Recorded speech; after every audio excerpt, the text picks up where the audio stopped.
दत्तगुरू मित्रांनो, स्वामी समर्थ यांचा जीवनकाळ अत्यंत गूढ आणि प्रेरणादायक होता. अक्कलकोट हे स्थान त्यांच्या जीवनातील महत्त्वाचे केंद्र ठरले. त्यांच्या जीवनाविषयी अनेक विविध आख्यायिका आणि कथांचा प्रचलन आहे. स्वामी समर्थ यांचा साधारण जीवनाशी संबंध फारच कमी होता. ते एका ठिकाणी जास्त राहिले नाहीत. यामुळेच त्यांचा आदर्श सर्वांवर गार होता. त्यांचे जीवन हे एक चमत्कारी प्रवास होते, ज्यात प्रत्येक टप्प्यावर एक नवा अध्याय लिहिला जात असे. स्वामी समर्थ यांची चमत्कारी कार्ये प्रसिद्ध आहेत.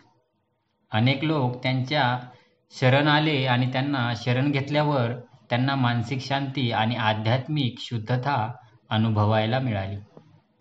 स्वामी समर्थ यांनी अनेक चमत्कार केले, ज्यामुळे त्यांची किमिया लोकांमध्ये प्रचलित झाली. त्यांच्याकडे आलेल्या प्रत्येक व्यक्तीसाठी एक चमत्कारी उपचार असायचा.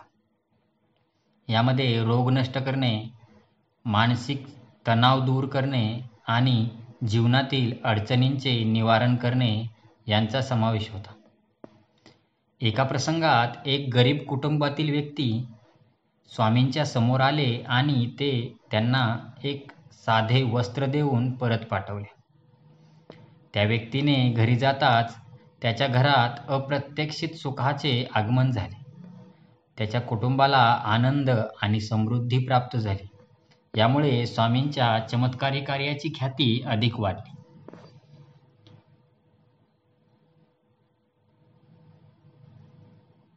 जीवनदृष्टीला नव्या दृष्टिकोनातून पाहणारे असे श्री स्वामी समर्थ होते.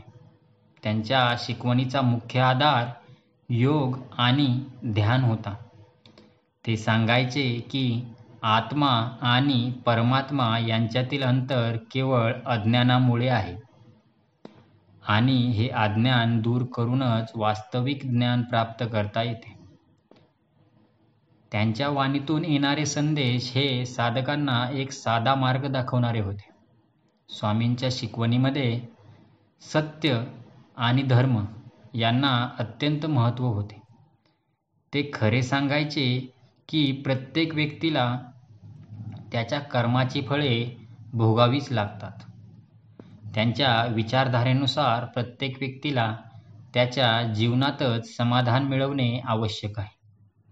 जर आपण स्वतःला समजून स्वतःच्याच कार्यावर लक्ष केंद्रित केले तर त्या कार्यात यश मिळवता येईल.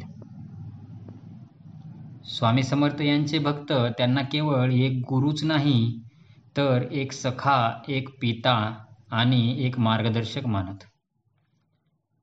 त्यांना भेटायला आलेल्या व्यक्तींना ते सहजपणे त्यांच्या समस्यांचे समाधान देत. त्यांच्या एक महत्त्वाचा संदेश म्हणजे सर्वसामान्य माणसालाही उच्च आध्यात्मिक स्थिती प्राप्त होऊ शकते, जर तो त्याच्या जीवनात साधना करतो. त्यांनी आपले जीवन पूर्णपणे समाजातील प्रत्येक घटकांशी संबंध ठेवून घालवले. ते मठामध्ये आणि संप्रदायातील कामांमध्ये सक्रिय होते, परंतु ते साधारण माणसांपासून सर्वांसोबत संवाद साधत आणि त्यांना आध्यात्मिक मार्ग दाखवत. स्वामी समर्थांचा निवास म्हणजे अक्कलकोट, परंतु ते इतर ठिकाणीही भटकंती करत असत. त्यांनी जगभर भ्रमण केले आणि प्रत्येक ठिकाणी त्यांच्या भक्तांच्या जीवनावर प्रभाव टाकला. त्यांचे जीवन हे एका तपस्वी जीवनाचे प्रतीक बनले आणि त्यांनी जो साधा आणि स्पष्ट मार्ग दाखवला तो आजही अनेक लोकांमध्ये मार्गदर्शक आहे. स्वामी समर्थांचे अंतिम समय एक अत्यंत गूढ आणि चमत्कारिक होते. त्यांनी एके दिवशी आपल्या भक्तांना सांगितले की मी आता या देहाशी संबंधित नाही. मला आपले काम पूर्ण झाले आहे असे म्हणून त्यानंतर त्यांनी आपल्या देहाचा त्याग केला आणि एक नवा अध्याय प्रारंभ केला. त्यानंतर त्यांच्या भक्तांनी त्यांच्या कार्याला कायमचा आदर्श मानले आणि त्यांचा विचार आजही जिवंत आहे. स्वामी समर्थ यांचे जीवन एक अविस्मरणीय आणि प्रेरणादायक प्रवास होते. त्यांचे कार्य आणि शिकवणी आजही लाखो लोकांच्या जीवनात प्रकाशमान आहेत. त्यांचा संदेश हा अंधकाराच्या काळात दीपस्तंभ ठरला आणि आजही तो आपल्या भक्तांवर प्रभाव पाडतो.